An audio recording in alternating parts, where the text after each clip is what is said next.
గులాంగిరి అని ఒక పుస్తకం రాశాడు. తప్పనిసరిగా సాఫ్ట్ కాపీ దొరుకుతుంది, మీరు అందరు చదవండి. 100 పేజీలే ఉంటుంది, అంతకన్నా ఎక్కువే ఉండదు.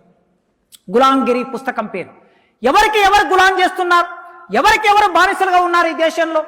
మీరందరూ రావణాసురుడు అనగానే రాక్షసుడు, బకాసురుడు అనగానే మరో రాక్షసుడు, నరకాసురుడు అనగానే ఇంకో రాక్షసుడు, శిపి చక్రవర్తి, బలి చక్రవర్తి, వీళ్ళందరూ రాక్షసుల వంశంలో పుట్టారని మనం అందరం చదువుకున్నాం ఇప్పటి వరకు.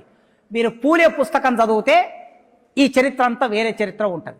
వీళ్ళు రాక్షసులు కాదు, వీళ్ళు మనుషులు, వీళ్ళు గొప్పవాళ్ళు. కొందరిని హీరోలను చేయడం కోసం కొందరు రాక్షసులుగా ముద్ర వేశారని గులాంగిరి పుస్తకంలో రాశాడు.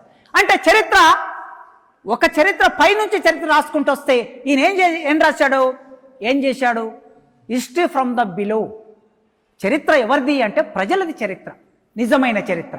చరిత్ర వేటగాడిదే చరిత్ర అయితే వేటగాడు చరిత్ర రాసుకుంటూ పోతే తన ఇష్టం వచ్చినట్టు రాస్తాడు. ఈ దేశంలో వేటగాళ్ళే చరిత్ర రాశారు. నిజమైనటువంటి కుందేలు, జింకలు, పులులు ఇవన్నీ చరిత్ర రాయలేదు. వేటగాడిది చరిత్ర అయిపోయింది. అందుకోసం పూలే ఏం చేశాడంటే ఇక్కడ కింది నుంచి చరిత్ర రాసుకుంటూ రావాలి, సామాన్య ప్రజల చరిత్ర. శ్రీశ్రీ రాశాడు కదా, ప్రభు ఎక్కిన పల్లకి కాదోయ్ అది మోసిన బోయీలేవ్వరు, తాజ్ మహల్ నిర్మాణానికి రాళ్ళెత్తిన కూలీలేవ్వరు. కూలీల చరిత్ర ఉందా? షాజహాన్ చరిత్ర చదువుతున్నాం మనం, ముంతాజ్ బేగం చరిత్ర చదువుతున్నాం. ఆర్ట్స్ కాలేజ్ నిర్మాణం అంటే మీరు ఉస్మాన్ అలీ ఖాన్ చరిత్ర చదువుతున్నాం. కానీ ఆర్ట్స్ కాలేజ్ నిర్మాణానికి మన తెలంగాణ ప్రజలు, మన తాత ముత్తాతలు తన రక్త మాంసాలు, అంత పెద్ద పెద్ద రాళ్ళు, బుల్డోజర్ లేని రోజుల్లో, క్రేన్ లేని రోజుల్లో అంత పెద్ద రాళ్ళని ఎట్లా ఎత్తారు, ఆర్ట్స్ కాలేజ్ ఎట్లా కట్టారంటే ఆశ్చర్యమే అది.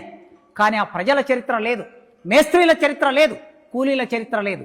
కనుక మొట్టమొదటిసారి భారతదేశంలో Mahatma Jyotirao Phule history from the below అని కింది వర్గాల చరిత్ర రాసుకుంటూ వచ్చాడు.